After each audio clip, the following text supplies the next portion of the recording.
নমস্কার।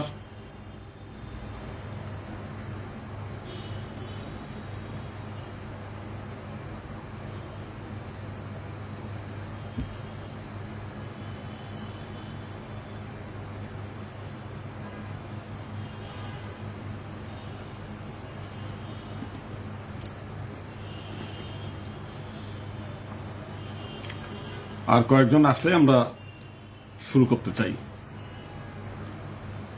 অনেকেই আসতেছে, আর কয়েকজন আমি অপেক্ষা করছি আর কি। তো আমরা মনে হয় এখন শুরু করতে পারি।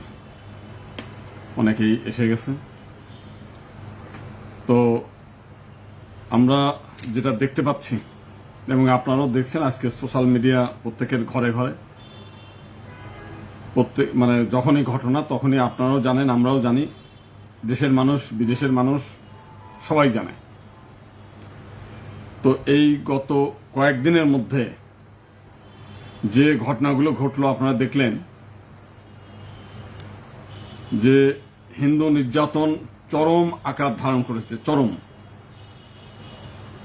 সারা দেশে খুন, ধর্ষণ, বাড়ি দখল, জমি দখল, লুটপাট, মানে এত পরিমাণ বেড়েছে যে কল্পনাই করা যায় না এইরকম ঘটনা ঘটবে, এইরকম একটা অবস্থা হবে। এটা আমরা কিছুদিন আগেও আমরা এরকম কল্পনা করি নাই। মাত্র এই কয়েকদিনের মধ্যে আপনি আপনাদের বলি, ময়মনসিংহে বিজয় বর্মন নামে একটি ছেলে খুন হলো। মানিকগঞ্জের শ্রীবাস সাহার কথা 2 দিন আগেও আপনারা জানেন, যে একজন পান দোকানদার তার কাছে 30 টাকা পান নিয়ে 10 টাকা দিয়ে চলে যাচ্ছে, বাকি টাকা চাওয়ায় তার বুকের পর লাথি মেরে তাই তাৎক্ষণিকভাবে হত্যা করে। বগুড়ার নন্দীগ্রামে মন্দির ভাঙচুর হলো। বরগুনার ধানক্ষেতে একটা অজ্ঞাত মহিলার লাশ উদ্ধার হয়েছে, অথচ আজকাল তার আঙুলের ছাপ দিয়ে সমস্ত পরিচয় উদ্ঘাটন করা যায়, পুলিশের তাতে কোনো আগ্রহই নেই। সিলেটে ইমন আচার্য, যেটা হচ্ছে র্যাব সদস্য, তাকে সে হত্যা হলো। গৌরাঙ্গ সরকার, মিঠু মণ্ডল, তারপরে দিঘুলিয়ার শ্যামল, হাতিরঝিলে শাওন চন্দ্র দাস, এই চারজন সহ আরো বেশ কয়েকজন তথাকথিত ধর্ম অবমাননার অজুহাতে তাদেরকে গ্রেপ্তার হলো, কারো চাকরিচ্যুত হলো, মারধর, মানে নানান ঘটনা।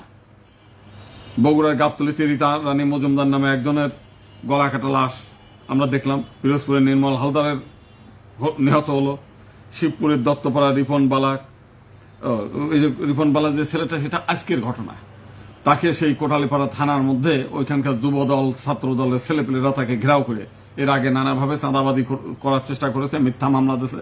সব মামলাগুলো খালাস পাওয়ার পরে তাকে পুলিশ দিয়ে ডেকে নিয়ে এখন তাকে এই মুহূর্তে তাকে ঘেরাও করে রাখা আর কি। কুমিল্লার দাউদকান্দিতে হচ্ছে তন্ময় ঘোষ, তার ছুরিকাঘাত করছে। কয়েকদিন আগে যে আমাদের এক পুলিশ সদস্য, মানে চিন্ময় মণ্ডলের মা, যে ভারতী মণ্ডল, তার গলা কেটে হত্যা করা। এইরকম মানে সারা দেশে মানে ঘটনার পর একটা ঘটছেই, এবং এত পরিমাণ যে মানুষ এখন ঘরের বাইরে যাবে কি যাবে না, কখন কে খুন হয়, কোন সময় কি হয়, অপহৃত হয়, মেয়েদেরকে নিয়ে টেনশনে, কোন সময় কাকে নিয়ে যায়, কোন সময় জোর করে নিয়ে যায়, ফুসলায় নিয়ে ধর্ষণ হয়। ধর্ষণ শুধুমাত্র হিন্দুদের হচ্ছে তা না, বহু মুসলিম মহিলারও ব্যাপকভাবে মানে ধর্ষণের একটা চলছে, মহোৎসব মতো চলছে আর কি। তো এর থেকে তো পরিত্রাণ হওয়া দরকার। আজকে আপনাদের খুবই দুঃখের সঙ্গে একটা কথা বলি, যে কোটালীপাড়ার কথাটা একটু যেহেতু আসলে সেহেতু আমরা বলি আর কি। কোটালীপাড়ার এমপি সাহেব গতকালও দেখলাম যে আমার নিয়ে একটা বক্তব্য দিয়েছে আর কি। আমি উনার এলাকায় ইলেকশন করতে গেলাম কেন, আমি কি করতে পারতাম, অমুক করতে পারতাম, তমক করতে পারতাম। তো আপনি এত কিছু করতে পারেন, হিন্দুদের মন্দিরে গিয়ে হিন্দুদের বোঝাচ্ছেন যে হিন্দুরা তাকে ভোট দিয়েছে, এবার ওনার দেবার পালা। আপনার এই যে হবিগঞ্জের গাউস সাহেব, একজন এমপি সাহেব, চিফ হুইপ, উনি উনার এলাকার 30টা হচ্ছে উন্নয়ন প্রকল্প হাতে নিয়েছে, তার মধ্যে 12টাই দিয়েছে হিন্দুদেরকে। উনি তো এত মানে হাম্পাই দাম্পাই করে নাই, কাজ করে দেখাচ্ছে। তুমি হিন্দুদের ভোটে নির্বাচিত হয়েছে, হিন্দুদের জন্য কিছু করিয়ে না তারপরে বলো আমার দেবার পালা, আমি ঋণ পরিশোধ করতে পারবো না, আমি অমক করবো না, আমি এই পারি নাই ওই পারি নাই, এইগুলো গাল গল্প না করে ভোট পেয়েছেন, হিন্দুদের করেন। এই দিনে একটা ছেলেকে, কি নাম, মন্ডল, কি মন্ডল, সেটা হচ্ছে মিঠু মন্ডল, একটা শিক্ষক মানুষ। ছাত্ররা তার কাছ থেকে নিতে গেছে, পরীক্ষায় কি কি আসবে এইগুলো তার আগে, প্রশ্নপত্রগুলো আগেই দিয়ে দিতে হবে। সে বলছে যে এটা সৃষ্টিকর্তাও জানে না আমরা ওই পরীক্ষায় কি হবে কি হবে না। ঠিকই তো, আমরা যখন প্রশ্নপত্র, আমি শিক্ষক প্রশ্নপত্র করব, কোন সময় কি করব সেটা শিক্ষক সৃষ্টিকর্তা এখন বলে দিচ্ছে নাকি আমাকে? তো এই সত্য, এতে ধর্ম অবমাননা হয় কি করে? তুমি এমপি সাহেব, তুমি এইটা কেন মানে হাতে টেকেল নেও না? তুমি কেন বলো না যে এখানে কোনো ধর্ম অবমাননার কিছু হয়নি? এই ছেলেটাকে মারিয়ে পিটিয়ে তারপরে আহত করে আদামরা করে তারপরে তার পুলিশে দিয়ে তার বিরুদ্ধে মিথ্যা মামলা দিছো, তার চাকরিচ্যুত করছো তোমার এলাকায়। তোমার এলাকায় আজকে রিপন বালার যে ঘটনা, তোমার দলের কর্মীরা এগুলো করতেছে, বিভিন্ন জায়গায় চাঁদাবাদি করছে, মিথ্যা মামলায় মানুষ ঘরে ঢুকতে পারতেছে না। 5 তারিখের পরে মানে শত শত হিন্দুর বিরুদ্ধে মিথ্যা মামলা হয়েছে। সেই মিথ্যা মামলা এখনো পর্যন্ত 1.5-2 বছর যাবৎ হিন্দুরা ঘরে ঢুকতে পারতেছে না। ওইখানকার মানে অন্যান্য আওয়ামী লীগের যারা সদস্য আছে, যারা আছে, প্রত্যেকে কি নির্যাতন করছে নাকি? যারা হামলা করে, যারা লুটপাট করে, যারা অগ্নিসংযোগ করছে, যারা ক্ষতি করছে, তাদের বিষয়ে আলাদা সুনির্দিষ্ট অভিযোগ আছে। কিন্তু সাধারণ মানুষ, বিভিন্ন রাজনৈতিক দলের মতাদর্শের লোক থাকতেই পারে, তার জন্য তো সবাই অপরাধী না? তার জন্য তুমি কাউকে ঘরে ঢুকতে দিচ্ছ না, আবার হুমকি দিয়ে আসছো ওইখানে যে কারা গোবিন্দ প্রামাণিকের ইলেকশন করছিল, ভোট দিয়ে, অনেকটা ভাবটা এইরকম। আবার আমার নামে একটা মিথ্যা, আমি জামাতরে ভোট দিতে বলছি। জামাতরে আমি কোনোদিন ভোট দিতে বলছি? আমি তো তোমার এখানে ওখানে ইলেকশন করলাম জামাতের বিরুদ্ধে, বিএনপির বিরুদ্ধে, সকল রাজনৈতিক দলের বিরুদ্ধে না আমি ইলেকশন করে আসলাম। জামাতকে ভোট দিতে বললে তাহলে তো আমি জামাতের বিরুদ্ধে ইলেকশন করতে পারি। আমার ওখানে জামাতের ক্যান্ডিডেট ছিল না, মাক্কি সাহেব ছিল না, সে 25,000 ভোট পায় নাই। এই সমস্ত মিথ্যা প্রভাগান্ডা করে হিন্দুদেরকে বোকা বানায়।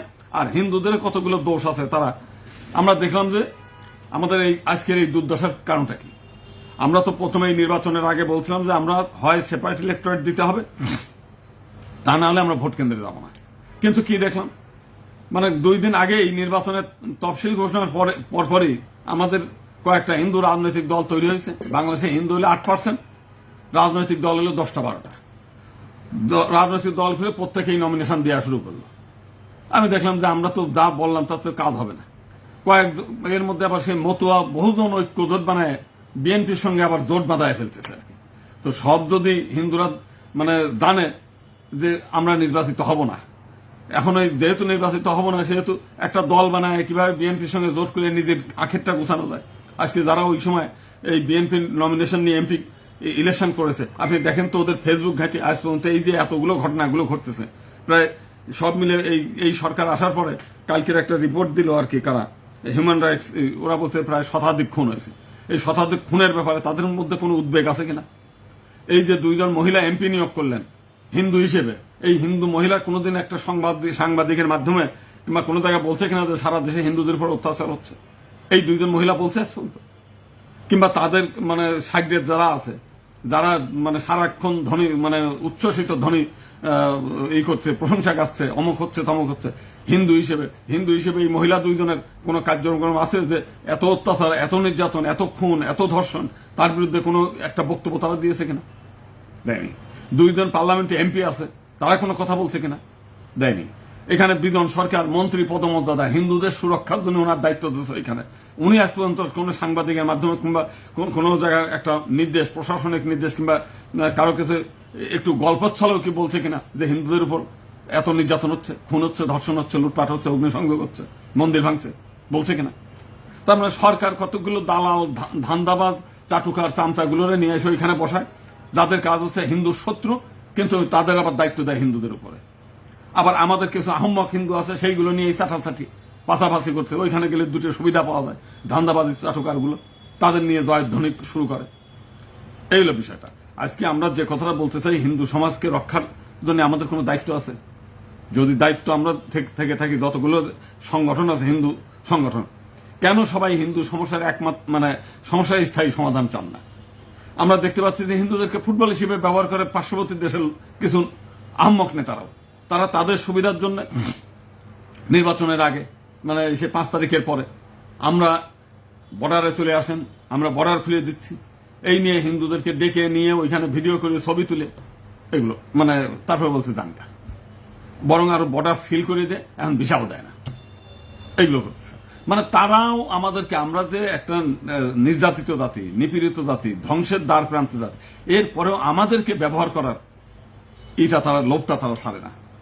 কেমনে আমাদের ঘাড়ের পরে করে ওইখানে কয়েকজন নেতারা খুব মানে লাফালাফি করে, চিন্ময়ের কিছু হলে আমরা অমক করে ফেলবো, এই করব, এই বাংলাদেশ দখল করে নেবো, এই আমরা বাংলাদেশের আক্রমণ করব, এই আমাদের শেখ হাসিনাকে বিমানবন্দর থেকে মাথায় স্যালুট দিয়ে নিয়ে যেতে হবে। কই, আজ 1.5 বছর তো হয়ে গেল। তোমরা এই করবা, ওই করবা, অমক করবা, তমক করবা, সামরিক অভিযান চালাবা, কই দেখি নাই, দেখলাম না তো। তোমাদের এই সমস্ত উস্কানিমূলক কথাবার্তায় আজকে বাংলাদেশের হিন্দুরা আরো বেশি নির্যাতনের শিকার, তোমাদের কর্মকাণ্ডের কারণে। আজ পর্যন্ত এই নির্বাচনের এই বলি, আমার নির্বাচনে যেখানে গেলাম, নির্বাচনের আগে আমি জানি যে নির্বাচনে জিততে পারবো না। কেন পারবো না? কারণ জোর করে হলেও ভোট কাটিয়ে নিয়ে যাবে, রাতের বেলায়ও কেটে নিয়ে যাবে। আমি তো নির্বাচনের আগেই দেখছি ওখানকার প্রশাসন থেকে আরম্ভ করে সবই হচ্ছে বায়াস্ট। সেখানে 3000 ভোট কালেক্ট করা, সেই কালেক্টর ডিসি সাহেব সেটা বাতিল করে দিল, কয়েকটা জাল। আর জাল হইলে তাহলে আমার এখন 36,000 ভোট দিল কেমন করে? মানুষ যদি, আমি যদি 3000 ভোট আমার সঠিক না হয়, তাহলে আমার 36,000 ভোট পাইলাম কেমনে পাইলাম? এখন তো তুমিই ঘোষণা করলে যে আমি ভোট পাইছি, সরি 35,000, তাহলে 3000 সঠিক না 35,000 ঘোষণা করো কেমনে? সেটা নিয়ে কত নাজেহাল টাজেহাল করে অস্থির বানায় ফেললে। সেখানে দেখলাম এই যে পূজা উদ্যাপন পরিষদ আর ঐক্য পরিষদ আছে না, 5 তারিখের ঘটনার আগে তারা নিজেরা, প্রথম আলো নিউজ আছে দেখেন, নির্দেশ দিয়েছে সমস্ত জায়গায় এই যে যারা আজকে আন্দোলন করতেছে, বৈষম্য বিরোধী আন্দোলন, শিক্ষার্থী আন্দোলন ছিল, এদের বিরুদ্ধে তারা আন্দোলনে নামছে। আন্দোলন করতে গিয়ে একজন সেই পিকেটারদের হাতে নিহত হয়েছে। এবং তারা বলছে যে যারা আন্দোলন করছে এই সমস্ত ছাত্র ছাত্রীরা, তারা যেন ভবিষ্যতে সরকারি, আধা সরকারি, সাহিত্য কোথাও সেনাবাহিনী যেন চাকরি না পায়, এবং তাদেরকে কি করতে হবে, তাদেরকে হচ্ছে রাষ্ট্রদ্রোহী মামলায় শাস্তি দিতে হবে। তাহলে এত বড় একটা মানে মারাত্মক কথা বলার পরে আজকে অন্য সমস্ত লোক যখন পালিয়ে যায়, পরে দেখলাম যে ইউনূস সাহেব আসার পরে তাদের সঙ্গে মিটিং করতেছে।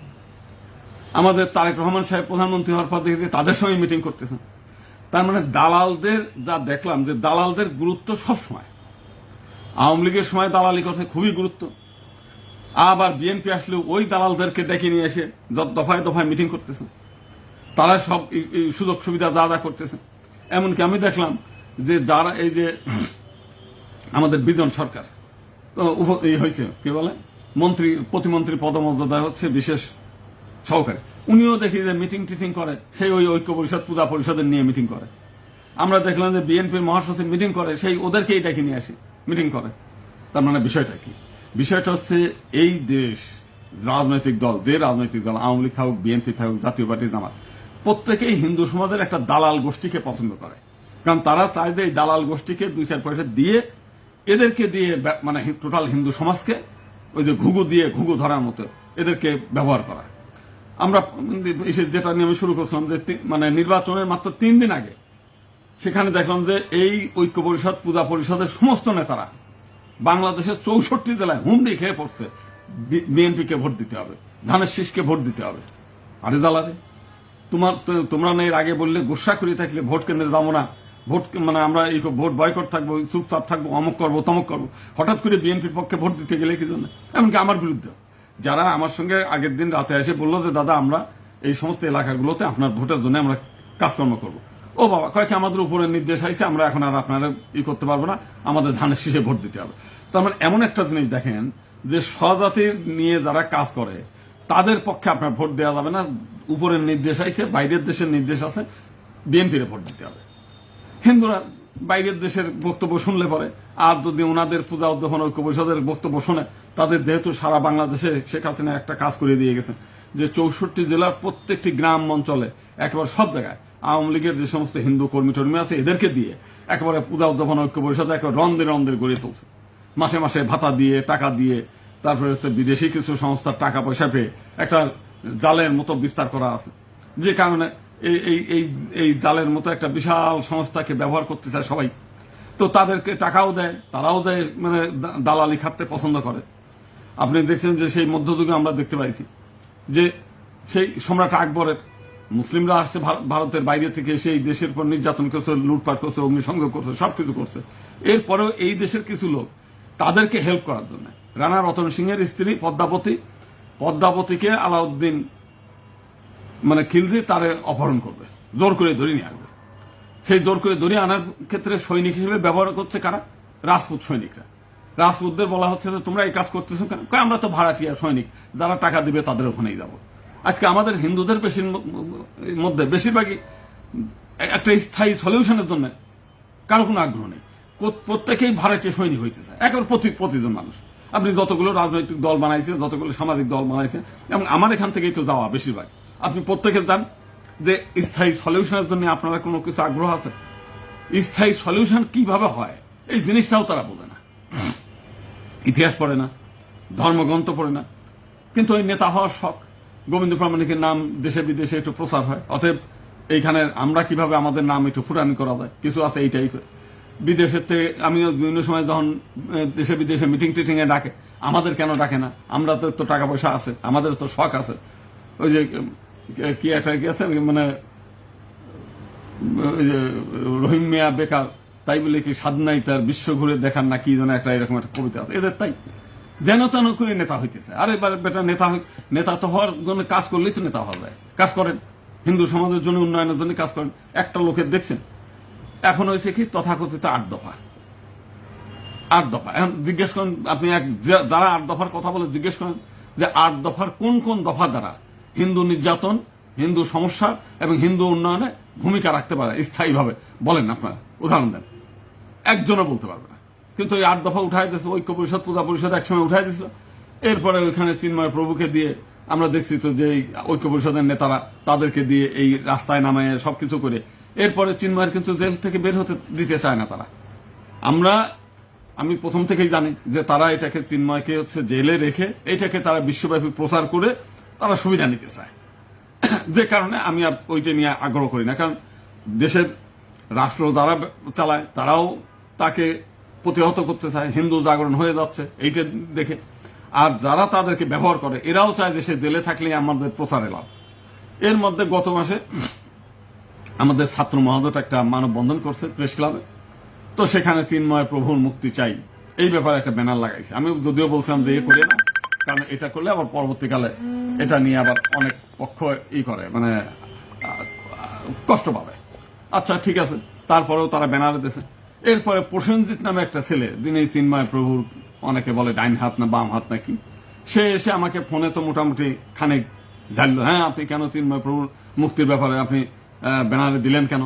আমরা তো গোয়েন্দা সংস্থার সঙ্গে এবং স্বরাষ্ট্রমন্ত্রীর সঙ্গে গোপনে মিটিং করছি, এই মাসেই আমাদের তিনি ছেড়ে দেবেন, তো আপনি কেন, আপনার জন্যই তখন সে ছাড়া পাবে না, যেহেতু আমাদের বলছে যে কোনো মানে রাখবা, এটা নিয়ে যেন কেউ মুক্তির জন্য দাবি দেওয়া না করে। তো আমি ছাত্রদের কথা বললাম, দেখেন এটা তো আসলে মূলত ছাত্ররা করছিল, আমি তো জানি না বিষয়টা। তো দেখলাম সেই ছাত্রদেরও তারা হুমকি ধামকি যা করার এগুলো দেশে। তার মানে একটা গ্রুপ, এই চিন্ময়েরই কাছের যারা গ্রুপ, যারা তারা চায় না যে চিন্ময় মুক্তি পাক। কেউ একটা মানববন্ধন, কেউ একটা বিক্ষোভ করলে পরে সেটা বাধা দেয় তারাই। আবার তারাই এই সমস্ত নানান গল্প করে নিজেরা নেতা হইতে চায়। মানে নিজের নাম তার কেউ চেনে না, জানে না, হঠাৎ করে মানে কার নাম বলে মানে নিজের একটু প্রচারে রাখা যায়। ফেসবুকে আছে, বহু আছে ফেসবুক, চিন্ময় প্রভুর মানে ছবিটা নিজের অ্যাকাউন্টে জুড়িয়ে দিয়ে মানে এমন একখান ভাব দেখায় যে উনি এলো চিন্ময়ের জন্য একেবারে দরকার হলে মারা যাবে, পথে ঘাটে মারা যাবে। আরে বাবার তো তুই গায়ে কেরোসিন দেওয়া দিয়ে আগুন ঢাল, যে চিন্ময় প্রভুর 24 ঘন্টার মধ্যে মুক্তি না দিলে প্রেস ক্লাবের সামনে এক বোতল পেট্রোল নিয়ে দাঁড়ায় থাক। এত ভক্তি, এত যাই দাঁড়ায় থাক, বল যে আমার গায়ে আগুন ধরাই দিয়ে পুড়ে মরবো। কই, আমি তো একজনও চিন্ময় ভক্ত দেখলাম না যে নিজে আত্মহত্যা দেওয়ার জন্য রেডি থাকেন। আমরা তো অতীতে দেখেছি যে ভারতে শুধু ভাষা আন্দোলনের জন্য কেরোসিন তেল দিয়ে আগুন ঢালায়, মানে পেট্রোল দিয়ে আগুন জ্বালায় দিয়েছে। এর আগে সেই 17-18 জন যুবক মারা গেছে, মানে 5-6 জন সরি, এরকম মারা গেছে। পৃথিবীর বহু দেশে যারা তার ভক্ত, যারা আছে, সবগুলো হলো ভণ্ড, মুক্তিও চায় না। আবার এলো ফেসবুকে নিয়ে মানুষের মধ্যে বিভ্রান্তি তৈরি করে। একটা কিছু করলেই কয় আগে এলো চিন্ময় প্রভুর মুক্তি, তারপরে আন্দোলন। আরে মুক্তি তো তোমরা করো। আজকে চট্টগ্রামে এই যে যত ঘটনা ঘটছে, সবথেকে বেশি ঘটছে চট্টগ্রামে। হিন্দু নির্যাতনের যতগুলো ঘটনা ঘটতেছে এই সরকার আসার পরে, কই আপনাদের সেই লক্ষ লক্ষ লোকের মিছিল কই, মানববন্ধন কই, বিক্ষোভ সমাবেশ কই? এখন তো তোমরা চুপ। আমি নিজের বলি, এই 5 তারিখের ঘটনার আগে বরিশালে আমরা একটা সমাবেশে, একটা কীর্তন অনুষ্ঠানে আমার ডেকে নিয়ে গেছে আমাদের কিছু ভক্তজন, দাদা আসেন এইখানে আমরা আপনি একটু বক্তব্য দেবেন। আমি গেছি, ওরে বাবা, ওইখানে কিছু লোক এসে গেল, যেই শুনছে আমি যাব, আমরা হাসনাত আব্দুল্লাহ ভাইয়ের সঙ্গে আছি, আমাদের এখানে কোনো হিন্দু নির্যাতন নাই, আমাদের এখানে কোনো কিছু নাই, আমরা অত্যন্ত সুখে আছি, অত্যন্ত শান্তিতে আছি। আপনি আসে এই সমস্ত মৌলবাদী চিন্তা ভাবনা প্রচার করে হিন্দু মুসলিমদের মধ্যে বিভেদ তৈরি করবেন, অথবা আপনার এখানে বক্তব্য দিতে দেবো না, দিলই না। আমি পরে চলে আসছি।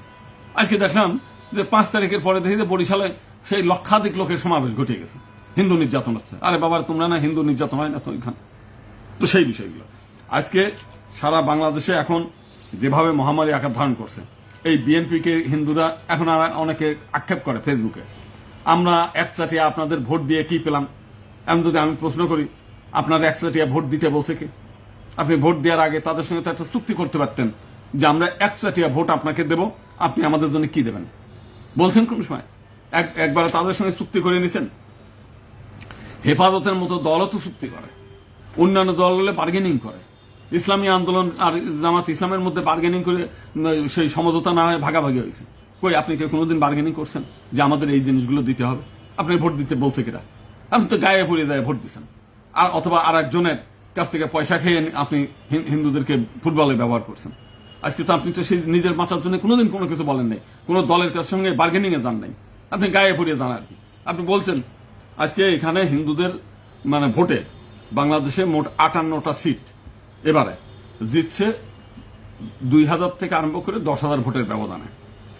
বাংলাদেশের 64 জেলার প্রত্যেকটি সিটে 300টা সিটের মধ্যেই 10,000 হিন্দু ভোট নাই এমন কোন সিট নেই। অর্থাৎ হিন্দু ভোট যদি অফ হয় তাহলে কমপক্ষে 90-100টা সিটে সেই দল হারে। তাহলে আপনার একটা আছে না, আপনার ভোটের একটা গুরুত্ব আছে না। আপনি সংখ্যায় কম, কিন্তু এই সংখ্যায় আপনি নিজে জিততে পারবেন না, কিন্তু আরেকজনের ডুবানোর জন্য আপনি যথেষ্ট, আরেকজনের জিতানোর জন্য আপনি ভালো ভূমিকা রাখতে পারেন, আরেকজনের ডুবানোর জন্য আপনি ভালো ভূমিকা রাখতে পারেন। তাহলে এই যে আপনার একটা সুযোগ আছে, সেই সুযোগটা আপনারা একজোটবদ্ধভাবে থেকে নির্বাচনের আগে সবাই মিলে যা আছেন, আমরা এখন যেহেতু আওয়ামী লীগ নাই, বিএনপি এবং জামাত দুই পক্ষের সঙ্গে আমরা বার্গেনিং এ যাই, গেছেন কোন সময়? জান নাই তো। আজকে আমরা সারাদিন পাকিস্তান পাকিস্তান গালাগালি করতেছি, পাকিস্তান। আরে পাকিস্তানে এখনো একজন রাজা আছে, হামিদ সিং, হিন্দু রাজা, যার এখনো 12,000-এর উপরে এলো জমি। পাকিস্তান সরকার কিন্তু কেড়ে নেয়নি, 12,000 একরের উপরে এখনো জমি আছে, এখনো তারা সেই রাজা হিসেবে ওখানে শাসন করে। পাকিস্তানের পার্লামেন্টের 17 জন এমপি আছে নিম্নকক্ষে, উচ্চ কক্ষে আছে, সিনেটে আছে, প্রধান বিচারপতি হয়েছিল হিন্দু। সংখ্যায় হিন্দু হলে মাত্র 2% নিচে। আপনার এখানে তার 7 গুণ বেশি, অন্তত 5 গুণ বেশি। 5 গুণ বেশি থেকেও আপনি কি করতেছেন? আপনার পার্লামেন্টে হিন্দু কয়জন? হিন্দুই তো নাই। আপনি পাকিস্তানে কোনো ঘটনা ঘটলে পরে সারা পাকিস্তান তোলপার হয়, সারা বিশ্বে তোলপার হয়ে যায়। অথচ আপনার দেশের যে কয়জন এমপি আছে, যারা আছে, এ তো দলীয় এমপি, হিন্দু এমপি না। আমরা প্রথম থেকেই বলছি যে বাংলাদেশের পার্লামেন্টে কোনো হিন্দু এমপি নেই। তাহলে এই কথা বলে সবাই মিলে যদি আপনারা রাজনৈতিক দল বানাইছেন, সামাজিক দল বানাইছেন, সবাই মিলে এক বাক্যে বলেন না যে আমাদের পার্লামেন্টে কোনো প্রতিনিধি নেই, অতএব আমাদের পৃথক নির্বাচন দিয়ে আমাদের হিন্দুদের ভোটে হিন্দুদের পার্লামেন্টে নিতে হবে। বলছেন? আজ পর্যন্ত কেউ বলছেন? কেউ বলেন না। এক পক্ষ আছে, কেউ বলছে আমাদের হিন্দু কল্যাণ ট্রাস্টে এই ফাউন্ডেশন বানাইতে হবে, ওই যে ওইখান থেকে 2 পয়সা পাওয়া যায়, ধান দামি করে সুযোগ সুবিধা নেওয়া যায় ওইখান থেকে, ওই যে ভাত ছিটানো কুকুরের মতো। এইখানে এইটার জন্য ছুটাছুটি দৌড়াদৌড়ি হচ্ছে বিভিন্ন জন, এইটা, এবং এতেই ধন্য হয়ে যাচ্ছে। হিন্দু কল্যাণ ট্রাস্টের মেম্বার সব মিলে বেতন পায় বুঝে 1020 টাকা, আর হচ্ছে কিছু মন্দিরে টন্দিরে দান খয়রাত করতে গিয়ে ওখান থেকে কিছু পয়সা ভাগযোগ করে খায়। পূজা উদ্যমন পরিষদ পূজার কিছু দান খয়রাত পায়, তাহলে খয়রাতি চাই, নিতেও তো একটা ঘৃণা লাগে যে খয়রাতি চাইলে আমরা নেই কিভাবে।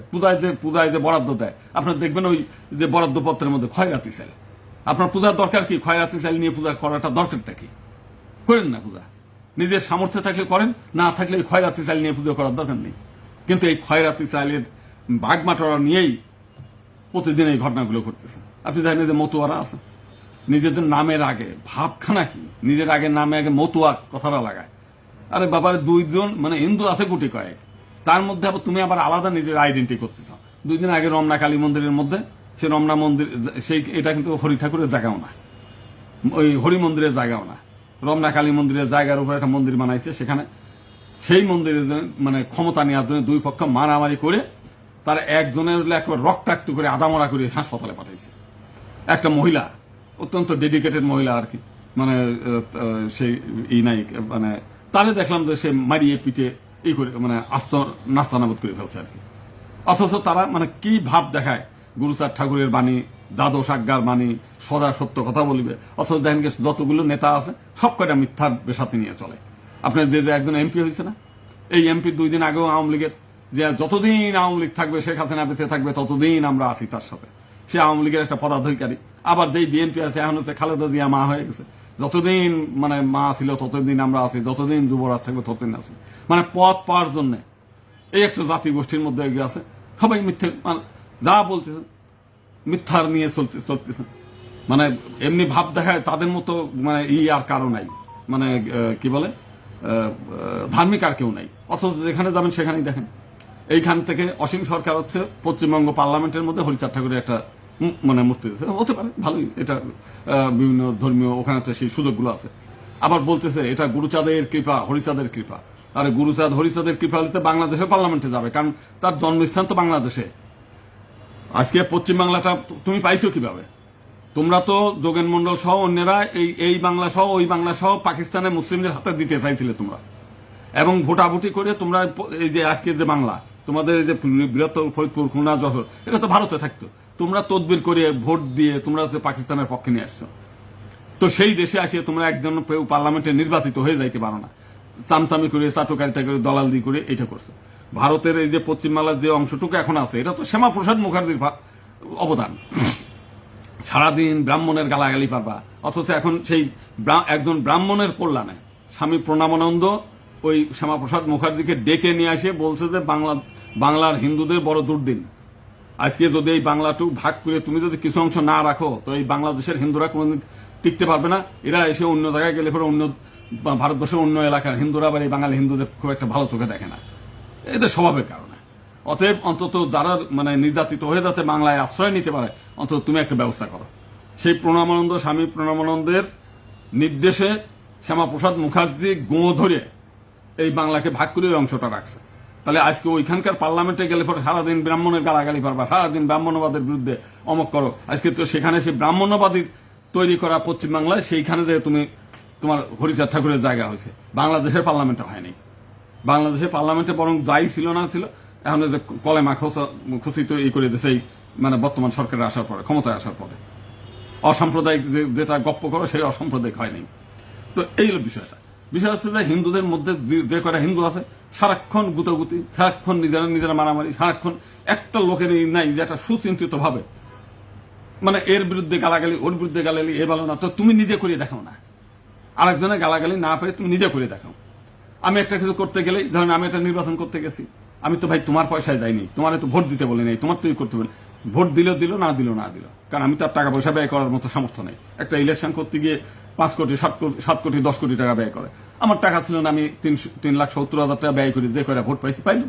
কারণ আমি জানি যে নির্বাচিত হব না, কারণ হচ্ছে নির্বাচন হইতে গেলে পরে হিন্দুরা এখনো পর্যন্ত মানে এত ভীতু আমি গোপালগঞ্জে দেখছি, এমনি হচ্ছে হায়নার মতো। মনে হয় আপনি যদি হিন্দু পায় আপনারা হায়নার মতো রুখে দেবে। হ্যাঁ, আপনি 5 তারিখের পরে কি বক্তব্য দিচ্ছেন, এইটা দিলেন কেন, এটা অমুক করে দিলেন কেন। প্রত্যেকেই দেখলাম যে বিএনপির, আমি এসে যাই দেখলাম ভোট কেন্দ্র পরিদর্শন করতে গিয়ে দেখলাম সব হলে বিএনপির ওই এজেন্ট হিসেবে বসে আছে। তা আমি একবার এক এলাকায় গেছি ওইরকম ভোট চাইতে, উনি আসে তো আমার পারলে পরে আমার এই সেই ওই যে হায়নার মতো টাইনিয়ে সিরিয়ে খাইয়ে ফেলা দেয়। হ্যাঁ, আপনি বলছেন আপনার এত বড় সাহস কি করে আমাদের এলাকায় এসে আপনি ভোট চাইতে আসছেন। আমি বললাম ভাই আমরা ভোট চাইতে আসছি, ভোট দেওয়া না দেওয়া তো আপনার ব্যাপার, আপনি না দিলে আমি কি জোর করে নিতে পারবো নাকি, না আপনি আসবেন কেন। তো এইটা বলার পরে আমার পাশে একটা মুসলিম লোক ছিল, আর সে মুসলিম লোক হঠাৎ করে আমাকে চেনে, বলছে এই আপনি কে, বলে যে আমার বাড়ি এইখানে। তো উনি কেন ভোট চাইতে আসবে, বলে ওনারে আমি নিয়ে আসি, আমরা ভোট দেবো ওনারে আমরা নিয়ে আসছি, আমরা মানে ভোট দিতে বলছি। এইখানে আমরা ভিন্ন রাজনৈতিক দল করি বলে আমাদের উপর নির্যাতন হয়, নিপীড়ন হয়, যে কারণে আমরা ডেকে নিয়ে আসি, তোমার কোনো অসুবিধা আছে। শুধু এইটুক বলার পরে দেখলাম যে ওই লোক নাই, মানে ওই এলাকার মধ্যে নাই। মানে মুসলিম দেখলে পরে এরা হলে ভয়ে মানে আতঙ্কে একেবারে হয়ে যায়, কিন্তু হিন্দুর উপরে দেখলে পরে মানে মনে হয় একটা বীর পুরুষ। এই যে আপনি দেখলেন রমনা কালী মন্দিরের পর মারিয়ে পাঠায় দিচ্ছে আর কি। আপনি দেখেন ওই মানে ওই লোকগুলো নিজের এলাকার যখন মুসলিম যখন একটা দুটো কটু কথা কয় কিংবা একটু হুমকি দেয়, দেখবেন আস্তে করে মানে মেসি বিড়ালের মতো পালায় চলে যাচ্ছে আর কি। মানে এইরকম একটা স্বভাব আর কি। নিজের সমাজের লোকে নিজে যদি আমরা ভুল করেও থাকি, আসেন আমরা আলোচনা করি যে আমি কি ভুল করলাম। আজকে যদি ওই সময় 5 তারিখের পরে আমার ভূমিকা না থাকতো, এই বাংলাদেশের অর্ধেক হিন্দু শূন্য হইতো। দলে দলে পাসপোর্ট অফিসে গেছিলেন না ওই সময়, না দলে দলে সব মানে সে বর্ডারে গেছিল না, প্রত্যেকটি মন্দির পাহারা দিয়েছি আমরা আমার উদ্যোগে, এবং হুজুররা যে সমস্ত যারা হুজুর এবং মানে মাদ্রাসার ছাত্ররা পাহারা দিচ্ছে গোবিন্দ প্রামাণিকের অনুরোধে। না হলে পরে কোনো মুসলমান মূর্তি পাহারা দেয় না, মন্দির পাহারা দেয় না, তাদের ধর্মে এটা নাই। আজকে বিভিন্ন মহল্লাগুলোতে তারা যদি উস্কানি দিত 5 তারিখের পরে, এই হুজুররা যেমন হচ্ছে আব্বাসী হুজুর একটা উস্কানি দিয়েছে যে পশ্চিমবাংলায় যে ইদানিং কালে পশ্চিমবাংলায় যদি মুসলমানরা নিরাপদে না থাকে, বাংলাদেশের হিন্দুদেরও নিরাপদে থাকতে দেওয়া হবে না। আজকে যে এই হুঙ্কারের জন্য এই হুজুরদের কথা তো শোনে মানুষ। এইরকম একটা বক্তব্য কিন্তু 5 তারিখের পরে 20 তারিখ পর্যন্ত কোনো হুজুর মাওলানা দেয় নাই। সেটা না দেয় নাই গোবিন্দ প্রামাণিকের সৌজন্যে, না হলে পরে ঘরে ঘরে আগুন জ্বলত। নির্বোধের এই জিনিসগুলো বোঝেও না যে কোন সময় কোন কথা বলতে হয়, কোন সময় থামতে হয়, কোন সময় চলতে হয়, কোন পরিবেশে কোন কিছু করতে হয়। মনে হলো যে এখন মানে অন্যরা উস্কানি দিচ্ছে, পয়সা দিচ্ছে, আর লাফায় রাস্তায় নামলাম। 5 তারিখ থেকে 20 তারিখ পর্যন্ত কয়জন হিন্দু খুন হয়েছে, আর এখন কতজন হিন্দু খুন হয়? তখন তুমি রাস্তায় নামলে, তখন তুমি লক্ষ লক্ষ লোক করলে, এখন কেন রাস্তায় নামো না? এখন কেন রাস্তায় নামো না কেন? এখন তোমাদের পাওয়া যায় না কেন? মূল বিষয়টা এটাই যে হিন্দু সমাজকে রক্ষা করতে গেলে হিন্দু হইতে হবে। আওয়ামী হিন্দু, জাতীয় পার্টি হিন্দু, এখনো বহু এলাকার লোক দাদা শেখ হাসিনা কবে আসবে, এগুলো শেখ হাসিনা এসে তোমাদের লাভটা কি? না, দেখতে তো হবে। মানে এখনো পর্যন্ত ওই আশায় বসে আছে। আর কিছু আছে যেই গেছে, মানে আগের দিনও 5 তারিখের দিন, 5 তারিখ না 5 তারিখের পরে আরো 2025 সাল পর্যন্ত যে হলে আওয়ামী লীগের সদস্য, আওয়ামী লীগের পদাধিকারী নেতা, সে দেখে বিএনপির নেতা হয়ে গেছে। বিএনপির নেতা শুধু না, বিএনপির নমিনেশন পেয়ে এমপি ক্যান্ডিডেট হয়ে যাচ্ছে, বুঝছেন? তা এই মানে সমাজের মধ্যে এত ধান্দাবাজ, এত ভণ্ড, তো এই সমাজ বাঁচাবেন কেমনে করে? এই যে ঢাকেশ্বরী মন্দিরে যে কথাটা আমাদের এটা বলতেছে নিলয় পালাদের, দেখেন এই লোকগুলো সেই 1 মাস যাবৎ ঢাকেশ্বরী মন্দিরের মধ্যে ঢোকে নাই, অথচ এইখানে ঢাকেশ্বরী মন্দিরটাকে নিজেদের কুক্ষিগত করে রাখার জন্য এখন বিএনপির সঙ্গে তাল মিলাচ্ছে। এখন বিএনপির ওখানে যায়, বিএনপির মিটিং গুলোতে যায়, অথচ বিএনপির নাম শুনলে তারা একসময় বমি করে বসত। খালি এইখানে আমাদের ভারতীয় কিছু নেতৃবৃন্দ আছে, খুব বললে পরে অনেকে খুব অখুশি হয়। আমি নিজে অন্তত তাদের হাই লেভেলের অন্তত 10 বার করে আমি মিটিং করে বলছি যে বাংলাদেশের শেখ হাসিনা টিকতে পারবে না, তালেবানদের মতো, সেই আফগানিস্তানের তালেবানদের মতো অবস্থা হইল বলে যে কোনো মুহূর্তে সারখার হয়ে যাবে। অতএব এখনই যদি আপনারা অপোজিটে যারা আছে তাদের সঙ্গে যদি একটা সম্পর্ক রাখেন, তাহলে হিন্দু সমাজ বাঁচবে। এবং যদি আপনারা সেই কাজটা করেন, তাহলে আমরা একটা বার্গেনিং করে রাখতে পারি যে ভবিষ্যতে যে সরকার আসবে তাদের কাছ থেকে আমরা হিন্দু সমাজের সুরক্ষার জন্য সাংবিধানিক কিছু আমরা অধিকার আদায় করে নিতে পারি। না, আপনি তারেক রহমানের নামই বলবেন না আমাদের সামনে। উনি আমাদের 7 সিস্টার আলাদা করতে চায়, উনি 10 টাকা অস্ত্র নিয়ে আসতে চায়। সেই ভদ্রলোকরা দেখলাম যে তারেক রহমান যেদিন মানে প্রধানমন্ত্রী হবে, তোমরা মানে পাঠায়, দূত পাঠায় তার ওইখানে অভিষেক অনুষ্ঠানে তোমরা থাকছো কেন? যার নাম শুনতে পারো না তার অভিষেক অনুষ্ঠানে থাকো কেন? আবার তো তাদের ভোটের জন্য হিন্দুদের বিরুদ্ধে তোমরা ভোট করাইছো ধানের শীষে, তাদের ইন্ধনে। তা এখন এই যে আমরা যে হিন্দু সমাজের ধ্বংস হচ্ছে, সেই ধ্বংস হওয়ার পিছনে শুধু আমরা দায়ী তা না, আমাদেরকে বিভক্ত করে রাখে তারা, আমাদেরকে বিভক্ত করে রাখে গোয়েন্দারা, আমাদেরকে এই দেশের গোয়েন্দারা আমাদের বিভক্ত করে রাখে কিছু ধান্দাবাজ, চাটুকার, চামচারা। এর থেকে পরিত্রাণের উপায় একমাত্র যদি আমরা হিন্দু সমাজকে শুধু হিন্দু হিসেবে হইতে পারি। আপনি দেখেন যে কয়টা বিএনপির হিন্দুর মধ্যে এই 5 তারিখের পরে দলে দলে বিএনপি, আমার সংগঠনের মধ্যে শত শত কর্মী ছিল যেগুলো যে গুপ্ত টুপ্ত হয় না আমাদের এখানে ছিল। এখন শুনি যে সবই নাকি বিএনপি করতো। আর বিএনপি করতে সেই সময় কিন্তু বলেন এই কথা, বুঝছেন? এখন বিএনপি হয়ে গেছে, এখন যায় বিএনপির পিছনে সারাদিন বিএনপি অফিসে ঘুরে বেড়ায়, সারাদিন ধানের শীষ নিয়ে ঘুরে বেড়ায়, অথচ 5 তারিখের আগে সবগুলো নৌকা নৌকা করতো। মানে এই একটা ব্যাপার। একটা জাতিতে এখনো পর্যন্ত আমরা 2 কোটির বেশি হিন্দু। ইচ্ছা করলে এই হিন্দুগুলো আবার হচ্ছে আমাদের পার্শ্ববর্তী দেশে কিছু হচ্ছে মানে আকেমের নেতা আছে, এই দেশ থেকে যায় পালায় গেছে ওইখানে যায় কিছু নেতাদের সঙ্গে থাকে, আর এইখানে বসে বসে তারা আর গ্রুপিং করে, এইটা করেন, সংগঠন করেন, প্রশিক্ষণ নেন, অমুক নেন। আরে স্থান কাল পাত্র ভেদ আছে। ভারত একটা জায়গায় যেখানকার হিন্দুরা, ওদেরকে মাথার মধ্যে নাই যে আমি এই দেশ ছেড়ে চলে যাব, ওই ভূমি আপনার।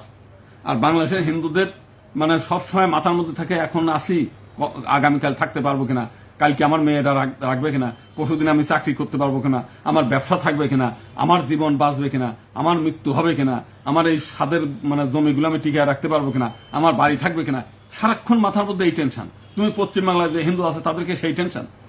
এরপরেও তো তুমি সেই 1925 সালে RSS গঠন হওয়ার পরে আজকে এত বছর পরে বাংলাদেশ থেকে এত পরিমাণ হিন্দু নির্যাতিত হয়ে পশ্চিমবাংলায় গেছে যে RSS VHPর মতো মৌলবাদী সংগঠন মানে ধর্মবাদী সংগঠন হচ্ছে ভারতের পশ্চিমবাংলা থেকে হওয়া উচিত ছিল, তা কিন্তু হয় নাই।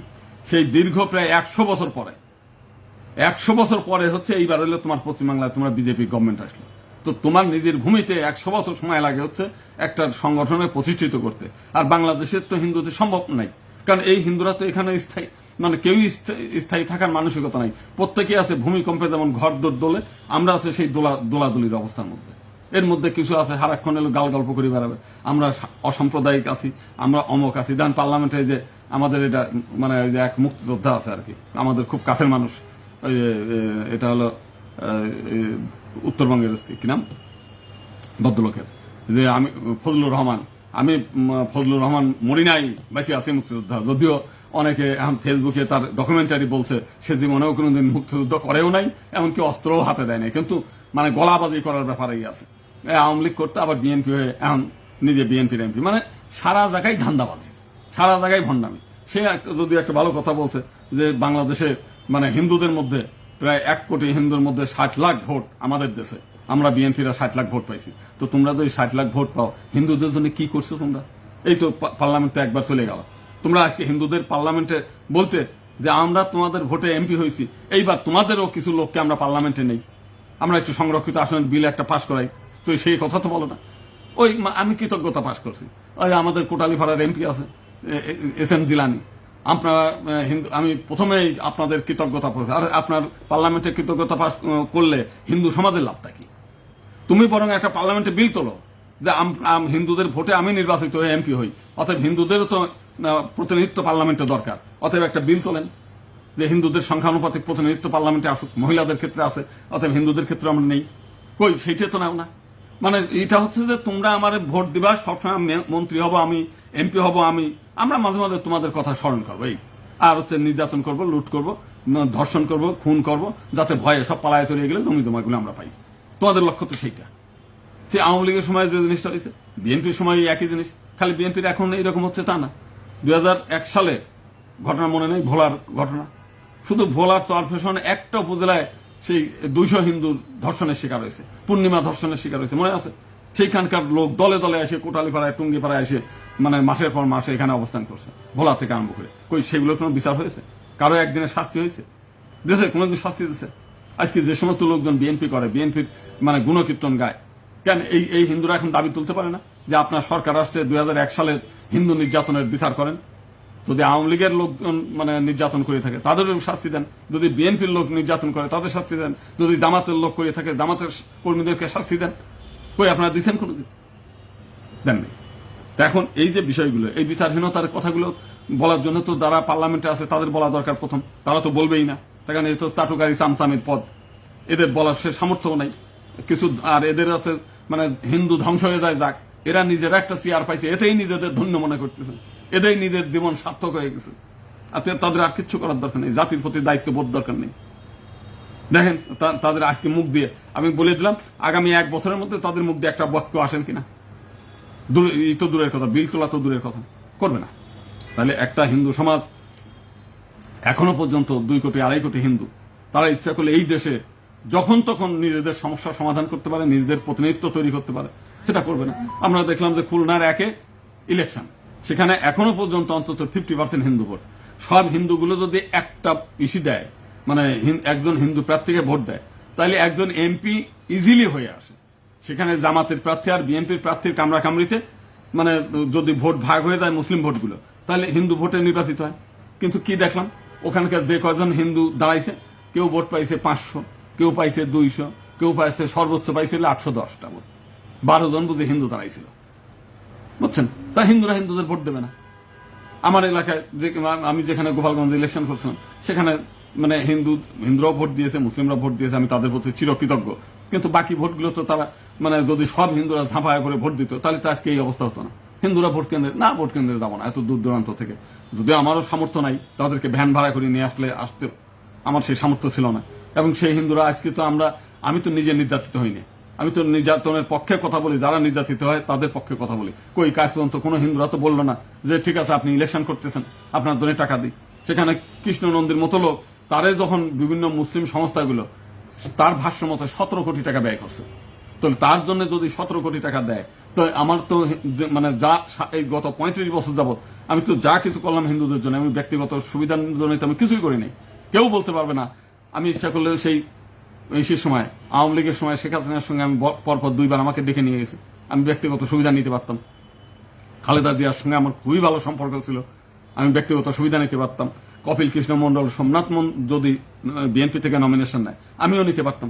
কৃষ্ণ নন্দী যদি জামাত থেকে নমিনেশন নেয়, তা আমি তার চাইতে বেশি পরিচিত না, জামাতের সঙ্গে আমার খাতির তার চেয়ে বেশি না। বিএনপির সঙ্গে কপিল কৃষ্ণ সোমনাথের চেয়ে আমার বেশি খাতির ছিল না। কই আমি তো তাদের কাছ থেকে নমিনেশন নেইনি, কোনো সুবিধাও নেই। এমনকি এই যে বিজন কান্তি চেনে কিরা, কয়জন মানুষ চেনে বাংলাদেশে? সে যদি প্রতিমন্ত্রীর পদমর্যাদা নিতে পারে, আমি নিতে পারতাম। কিন্তু আমি কখনোই ব্যক্তিগত সুবিধা নিতে চাইনি। তারপরেও হিন্দু সমাজে কোটি কোটি টাকার মালিকের লোক আছে না? আছে তো, হাজার হাজার আছে। তো তাদের বাড়ি ঘর লুট হয়ে যাবে, জমি দখল হয়ে যাবে। কথা তো আমি বলি সবার আগে, বাংলাদেশে প্রথম ঐক্য পরিষদ, পূজা পরিষদ প্রথম রাস্তায় মিছিল করেনি। প্রথম রাস্তায় মিছিল করছে গোবিন্দ প্রামাণিক আমার নেতৃত্বে। ঢাকা শহরে যতগুলো মন্দির উদ্ধার হয়েছে, রমনা কালী মন্দির থেকে আরম্ভ করে ইস্কন মন্দির, যেটা স্বামীবাগ আশ্রম, যাই জিজ্ঞেস করে দেখবেন, দয়াগঞ্জ শিব মন্দির, ঢালকানগর যমুনামাই আশ্রম, এরকম 13টা মন্দির। সর্বশেষ এই সরকারের সময়, মানে অন্তর্বর্তীকালে সরকারের সময় খিলক্ষেতে রেলওয়ের কাছে জমি উদ্ধার আদায় করে নিয়েছি আমি, আমার উদ্যোগে। আর বাংলাদেশে কোনো হিন্দু নেতা আছে কেউ বলতে পারবে বুকে হাত দিয়ে যে হিন্দু সমাজের জন্য এই কাজটুক সে করছে? মানে পরবর্তীকালে মিছিল মিটিং অনেকেই করছে, কিন্তু বাস্তবতাতে একেবারে সত্যিকার অর্থে হিন্দুদের উপকার হয়েছে। মিছিল মিটিংও উপকার হয়, কিন্তু একেবারে বস্তুগত উপকার হয়েছে একমাত্র আমি যেটা করছি সেইটাই, আর কেউ না। রমনা কালী মন্দিরে যে ভারতের টাকায় করা, সুষমা স্বরাজকে বলে আমি টাকা নিয়ে আসছি। সেখানে প্রথম ওইখানে সরস্বতী পূজা করছি মূর্তি দিয়ে আমি, রতন সরকারের নেতৃত্বে আমরা মিছিল মিটিং এ যাইতাম। মানে ওখানে মূল আন্দোলন করতো রতন সরকার, মন্দির মিশন, তাদের সঙ্গে সঙ্গে আমি ছিলাম।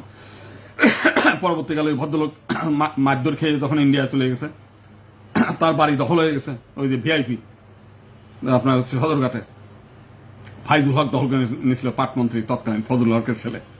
তারপরে সে থাকতে পারেনি, মিথ্যা মামলায় তাকে গ্রেপ্তার করে আটক রাখার পরে তারপরে সে পালায় চলে গেছে। তো তারপরে আমি চালাতাম, দীর্ঘদিন মামলা আমি চালাতাম। পরবর্তীকালে অশোক ঘোষ চালাইতো। প্রথম ওইখানে আমাদের তুন্না মানি চেঞ্জারের একটা ভদ্রলোক, নামটা ভুলে যাচ্ছে, তার অর্থে এবং তার উদ্যোগে এবং আমরা সহ মিলে প্রথম সরস্বতী মূর্তি দিয়ে সরস্বতী পূজা করতে আমরা। তাই এখন মূল বিষয়টা হচ্ছে যে আমরা অনেক কিছুই করতে চাই, কিন্তু আমাদের সংগঠনের মধ্যে আমরা দেখছি বিভিন্ন সময় যে আসে তারাই আমরা নিতে চাই, কিন্তু এক শ্রেণীর 90% লোক হলো ধান্দামি করার জন্য আসে, সুবিধা নেওয়ার জন্য আসে।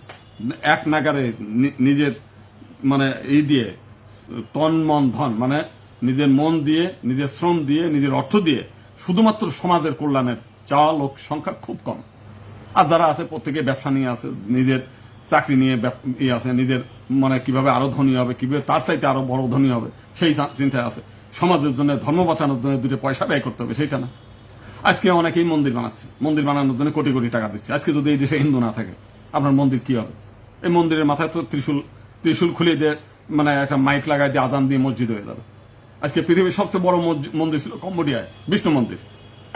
যেই হিন্দুরা শেষ হয়ে গেছে, আপনি যাই দেখবেন কম্বোডিয়ার ওঙ্কার ধাম মন্দিরে, সেখানে একেবারে সবার উপরে বিষ্ণু মূর্তিটাকে খণ্ড খণ্ড করে কেটে নামায় বৌদ্ধ মূর্তি ওখানে স্থাপন করে দিয়েছে, যেহেতু এখন ওইখানে বৌদ্ধ রাষ্ট্র। এটা হয়ে গেছে। আপনি রাজধানী মার্কেট, এই যে ক্যাটলির পাশে রাজধানী মার্কেট যাই দেখেন, ওইখানে 4 তলা মসজিদ, অথচ মন্দিরটা হলো কংসের কারাগারের মতো গ্রেপ্তারের মানে বদ্ধ করে রাখা। এই যে রাজধানী মার্কেট গিয়ে দেখে মন্দিরের জায়গা, মদনেশ্বর মহাদেব জিউ ঠাকুর। আপনি টিপু সুলতান রোড না, এটা হচ্ছে র্যাঙ্কিং স্ট্রিটের ডাইন পাশে একটা ইসলামিয়া প্রাথমিক বিদ্যালয় আছে দেখবেন, সরকারি, ওর মধ্যে এখনো মন্দির আছে, উপরে ছাদ দিয়ে রেখে ফেলছে, আছে তো। আপনার এই মন্দির থাকবে? এখন মন্দির করার চাইতে আগে হিন্দু রক্ষা করা জরুরি। আপনার যদি হিন্দু এই দেশে না থাকতে পারে, আপনার এই 100% হিন্দুর দেশ, সর্বশেষ 71 সালে ছিল কত, 22%। এই মানে শেখ হাসিনার আমলেও ছিল হচ্ছে 15%, এখন হচ্ছে সরকারি হিসেবে 7.9%। তো গেলেও বলে আর 5 বছর পরে গেলে পরে 5% হবে, তার 5 বছর পরে হবে 2.5%, তার 5 বছর পরে শূন্য হয়ে যাবে। তা আপনি মন্দির দিয়ে কি করবেন? এই যে কোটি কোটি টাকা খরচ করে যে মন্দির বানাচ্ছেন, আপনারা যে কোটি কোটি টাকা খরচ করে মন্দিরের পিছনে অর্থ ব্যয় করছেন, এই মন্দির কোন কাজে লাগবে সমাজে? পাকিস্তানে হাজার হাজার মন্দির পড়ে আছে, আফগানিস্তানে হাজার হাজার মন্দির পড়ে আছে, এর চাইতে বড় বড় দামি দামি মন্দির। কম্বোডিয়ার যে অঙ্কারধাম মন্দির, সেই মন্দির বাংলাদেশের এরকম 10 বছরের বাজেট এক জায়গায় দর করলেও এরকম একটা মন্দির করা যাবে না। 400 একর জমির উপর শুধু মন্দির, টোটাল ঢাকা শহরের মতো এতখানি জায়গা নিলে একটা মন্দির শহর পারবেন? হিন্দু নাই, আগে দরকার হিন্দু রক্ষা করা, হিন্দু সমাজ রক্ষা করা, হিন্দুদের সিকিউরিটি, হিন্দুর ইসের দিকে। এখন আমরা তো অনেক কথাই বলি, কিন্তু শোনে কিনা? আমাদের যে এক গুরুদেবের কথার মতো ছিল যে গুরুদেব বলতো যে আমার প্রতিটি কথার মূল্য $1,00,000। একজন বলছে, গুরুদেব আপনার প্রতি কথার মূল্য $1,00,000, তো আপনি স্যান্ডেল বাইরে ঘুরে বেড়ান কেন, সিরা স্যান্ডেল? বলছেন আমার কথা কেনে কিনা, বাস্তবতা তো তাই। এখন আজকে আমরা এই লাইফ টাইম আমি বাদই দিতাম, আমি নিজে আর্থিকভাবে চরম বিপদগ্রস্ত সময়ের মধ্যে দিন কাটাচ্ছি গত কয়েক বছর ধরে, যেখানে কোনো প্রোগ্রাম নেই না, নাহলে তো আগে একসময় প্রতি সপ্তাহে সপ্তাহে আমি রাস্তায় কাঁপাতাম, এখন আমার অর্থ নেই, আমি করতে পারতেছি না। কিন্তু মানুষের আক্ষেপ প্রত্যেক দিনে আমার বলতে, দাদা আপনি কিছু বলতেছেন না, কিছু করতেছেন না, আপনি কিছু অন্তত লাইভেও তো কিছু বলতে পারেন। আমি বললাম ভাই এইটুক করতে পারি, অর্থ ছাড়া যতটুকু আমার স্বার্থ আমি করতে পারি। এখন হিন্দুরা চেতনা যুক্ত হইলে হবে, নাইলে না। এখন যদি নিজেরা বাঁচতে না চায়, আপনি বাঁচাবেন কেমনে? এখন একটা সমাজ নিজেরা ধ্বংস হইতে চায়। আজকে এখানে যারা এই যে মতুয়া যারা আছে, আপনি দেখেন মতুয়াদের পেজগুলো খুলে দেখেন, এত নির্যাতন নিপীড়নের বিরুদ্ধে তারা কোনো কথা বলতেছে কিনা। আর এই দেশে হিন্দু না থাকলে ঠাকুর বাড়ি থাকবে? আগামী 20 বছর পরে যদি হিন্দু শূন্য হয়ে যায়, কারণ মতুয়াদের অর্ধেক লোক তো চলেই গেছে পশ্চিমবাংলায়, অর্ধেকের বেশি, আর বাকিগুলো চলে গেলে পরে এই মতুয়ার ঠাকুর বাড়ি থাকবে? যারা এত ভগবান পূর্ণ ব্রহ্ম, আংশিক ব্রহ্ম, ব্রহ্ম তমক ব্রহ্ম করতেছেন, থাকবে? সেই বাড়ি তো থাকবে না। আজকে এইখানে সেই যে কি মানে গোপাল সাধুর লবণচড়ায় তার একটা আশ্রম বানাইছিল, সেখানে এক মতুয়ার সুকেশ মিত্র নাকি যেন সেই বর্ণনা করছে, সে ওইখানে দর্শন করতে যায়, দেখছে সেইখানে ল্যাট্রিন বানাইছে তার এই ইসের আশ্রমে। তা আগামী দিনে তো আপনারও তাই হবে। আপনার অনেকে, আমি এইখানে সেই মতুয়াদের কয়েকটা অনুষ্ঠানে গেছি, সে বলছে দেখেন আমরা এই সমস্ত পুরাই না, ওগুলো ব্রাহ্মণ্যবাদ আমাদের মধ্যে নাই, আমার বাবা মারা গেছে, এই দেখেন এইখানে আমি তার লাশটাকে কবর দিয়ে রাখছি। আমি বললাম ঠিক আছে, কবর দিয়ে রাখছেন, 8-20 বছর পরে তখন এই দেশ ছেড়ে আপনার চলে যেতে হবে, কথার কথা। আপনি হয়তো যদি যেতেই হয়, তা আপনার এই বাড়ির উপরে তো মুসলিমরা ওইখানে তো পায়খানা বানাবে, তখন কি হবে? আপনার বাবার মান সম্মান থাকবে? আপনি বাবার কবর দিচ্ছেন, বাবার করছেন, ঠিক আছে, এরকম আরো বহু ইসলাম মানুষ মমি করে রাখতো, ঘরের মধ্যে রাখতো, বিশাল বিল্ডিং বানায় রাখতো, কোনো অসুবিধা নাই, আপনি রাখেন, আপনার বাবাকে যেমনি ইচ্ছে সামনে রাখেন। আগের দিনে মিশরের পিরামিডে বানায় সেই মমি টমি করে রাখতো, মানে রাখতেই পারেন, আপনার বাবার প্রতি ভক্তি শ্রদ্ধা পুরাই দিবেন কেন? আমাদের যদিও শাস্ত্র বিজ্ঞান মতো যে আমরা মানে পঞ্চভূত থেকে আমরা তৈরি, খিতিয়াপ্তেজ মরুদ্মম, আমাদের এই দেহ এইভাবে তৈরি হওয়া, আবার মৃত্যুর পরে যার যার জায়গা মিলিয়ে দেওয়া। একই সঙ্গে আমরা যখন মারা যাই কোনো না কোনো রোগ ভোগে মরি, আমাদের দেহ হচ্ছে রোগের বাসা, এবং সেইটা যদি পুরায় দেয় তাহলে এই রোগ অন্য প্রজন্মের হাতে যাবে না, মানে অন্য প্রজন্ম বেঁচে থাকবে, এই রোগ ছড়ায় যাবে না। আমরা একসময় দেখছি লক্ষ লক্ষ লোক মানে কলেরায় মারা গেছে, বিভিন্ন বিভিন্ন রোগে মারা গেছে একসময়, বিভিন্ন কিছুতে, কারণ কি এই রোগের জীবাণুগুলো সংরক্ষণে থেকে যায়। তো সে কারণে আমাদের চেষ্টা হচ্ছে, আমাদের মুনি ঋষিরা চাইছে যে মারা গেলে পরে এই দেহ আর কিছুই থাকে না, এটা শুধুই লাশ। অতএব এটা পুড়িয়ে দিলে পরে আপনার হচ্ছে এই দেহের মানে যত রোগ জীবাণু আছে সেগুলো একেবারে সারখার হয়ে গেল, একই সঙ্গে পঞ্চভূতে মিলিয়ে যায়। একই সঙ্গে এই লাশ মাটিতে পুড়লে এই মাটির মধ্যে অন্য লাশ থেকেও, যেমন কবরস্থান টবরস্থান যেখান থেকে আসে, সেই লাশগুলো কি হবে আপনার ওই অন্য লাশ থেকে মানে রোগ নিয়ে আসে, যেগুলো এই মাংসগুলো তো খেয়ে ফেলবে পোকায়, একেবারে রোগ জীবাণু আসে, ওইগুলো আরো তেজি হয়ে যাবে, এই চর্বি টর্বি খেয়ে এই থাকবে, এবং মাটির মধ্যে সংরক্ষণ থাকবে। এইখানকার এই মাটির থেকে যদি আলু ফসল যাই খান কিংবা জল খান, আপনার পরবর্তী প্রজন্মের মধ্যে এই রোগ জীবাণু সংক্রমিত হবে। তো সেই কারণেই পুড়ায় ফেলা। তো এখন পৃথিবীর অনেক দেশে এখন পুড়ায় ফেলতেছে, চীনে পুড়ায় ফেলতেছে, বিজ্ঞান ভিত্তিক তারা বুঝছে যে এগুলো মানে ক্ষতিকর। তো যে কারণে আমরা এখন কি করতে চাই, আপনারা যদি এখনো সচেতন হতে চান, এই ভূমি ভগবানের ভূমি, এটা হরি ঠাকুরের ভূমি, লোকনাথের ভূমি, এটা অনুকূল ঠাকুরের ভূমি, এটা জগৎবন্ধুর ভূমি, এখানে শত শত মহাপুরুষ অবতার পুরুষের ভূমি। এই ভূমিকে রক্ষা করার দায়িত্ব প্রত্যেকটি হিন্দুর। অতএব এই ভূমি থেকে যাতে না চলে যায়, যারা ভারতে চলে গেছে ওদেরকে বলেন আবার মানে নিজের দেশে ফিরে আসুক, ওইখানে বসে মাতবরি না করে এই দেশে চলে আসুক, এসে নিজের ভূমিটাকে রক্ষা করুক। এই যে মতুয়ারা পশ্চিমবাংলায় গেছেন, ওইখানে না দিয়ে তারা বলেন যে সমাজ আবার ফিরে আসেন, ফিরে এসে এই ভূমিতে নিজেদের শক্তিশালী করে এই ভগবানের ভূমিটা রক্ষা করেন, হরি ঠাকুরের ভূমিটাকে রক্ষা করেন। তা করবে না। নিজের সুবিধা মতো জায়গা, বিভিন্ন জায়গায় যাবেন, আগে নিজের সুবিধাটা দেখে, এরপরে আবার নিজেদের মধ্যে গুতোগুতি করে কিভাবে নিজেদের মধ্যে বিভেদ তৈরি করা যায়, নিজেদের সমাজের মধ্যে দ্বন্দ্ব সংঘাত তৈরি করা যায়, সারাক্ষণ সেই চিন্তা। তো সেই কারণে আমি আবারও আহ্বান জানাই, এই মুহূর্তে সবাই মিলে যারা 5 তারিখের পরে বড় বড় সমাবেশ করছিলেন, তারা এখন রাস্তায় নামেন, সংরক্ষিত আসন পৃথক নির্বাচনের দাবি তোলেন, স্বরাষ্ট্রমন্ত্রীর কাছে স্মারকলিপি দেন যে এই যে হচ্ছে, হয় আপনি নিরাপত্তা দেন, নাহলে পদত্যাগ করেন। আপনি যদি নিজের সমাজকে, নিজের এই জাতিকে, শুধু হিন্দু না, আজকে মুসলিমরাও নির্যাতনের শিকার, আপনি যদি আপনার এই রক্ষা না করতে পারেন, আপনার দায়িত্ব পালন না করতে পারেন, আপনি পদে থাকেন কেন? পদত্যাগ করেন। আপনার পদে আঁকড়ে ধরে থাকতেই হবে। সারা দেশে খুন, ধর্ষণ, লুটপাট, অগ্নিসংযোগ, মানে এখনো দিন নাই যে দিনে এটা একটা দোজকখানা তৈরি হয়ে গেছে, আর কি নরককুণ্ড তৈরি হয়ে গেছে। তো এর থেকে যদি আপনি না পারেন, আপনি পদত্যাগ করেন, আর যে পারে তারে দায়িত্ব দেন, দিয়ে সমাজকে রক্ষা করেন সমস্ত জায়গায়। তো সেই কারণে সবার মঙ্গল কামনা করি, সবার কল্যাণ কামনা করি। আমি আবারও বলি, 8 দফা টফায় কোনো সমাজের কোনো কল্যাণ আসবে না। 8 দফাতে হিন্দু মুক্তির কোনো নাই। এটা জাতিকে বিভ্রান্ত করার জন্য একটা গ্রুপ তৈরি করে রাখে, যাতে হিন্দুরা ওইটা নিয়ে মাতামাতি করে ওইটা নিয়ে ব্যস্ত থাকে, যাতে স্থায়ীভাবে সমাধান না হয়। এর পিছনে কিছু পয়সা করি তারা পায়, মাসোহারা পায়। অনেকের আয় রোজগার নেই, ঢাকা শহরে ফ্ল্যাট আছে দেখবেন, অনেকের আয় রোজগার নেই, ঢাকা শহরে বাড়ি গাড়ি চলা আছে। আমি সুপ্রিম কোর্টের উকিল, অথচ আমার হলে মাছ তুলতে চায় না। সেগুলো আমি বুঝি যে কেমনে হয়। এখন আগে অতটা বুঝতাম না যে কেমনে টাকা আসে, কেমনে নেয়, কেমনে ভাগভাগি পায়।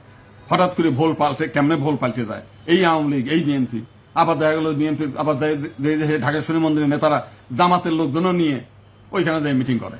আর গোবিন্দ প্রামাণিক যদি নিজেদের দাবি দেওয়া, কারণ আমার দাবি তো আমি পূরণ করতে পারবো না। আমার দাবি পূরণ করতে গেলে এখানে জামাতকে লাগবে, বিএনপিকে লাগবে, জাতীয় পার্টিকে লাগবে, আওয়ামী লীগকে লাগবে, যে কারণে আমি সবার কাছে গেছি। আর এরা হলো মন্দিরের মধ্যে ডেকে নিয়ে আসে নিজের পদটাকে, নিজের এই মন্দিরের যে কমিটি, যাতে এই মন্দির থেকে তারা উচ্ছেদ না হয়। কারণ এই মন্দিরকে ব্যবহার করেই তো তারা নেতা। এমনি তো বাইরে তো হিন্দু সমাজের রক্ষা করতে গিয়ে তারা নেতা না।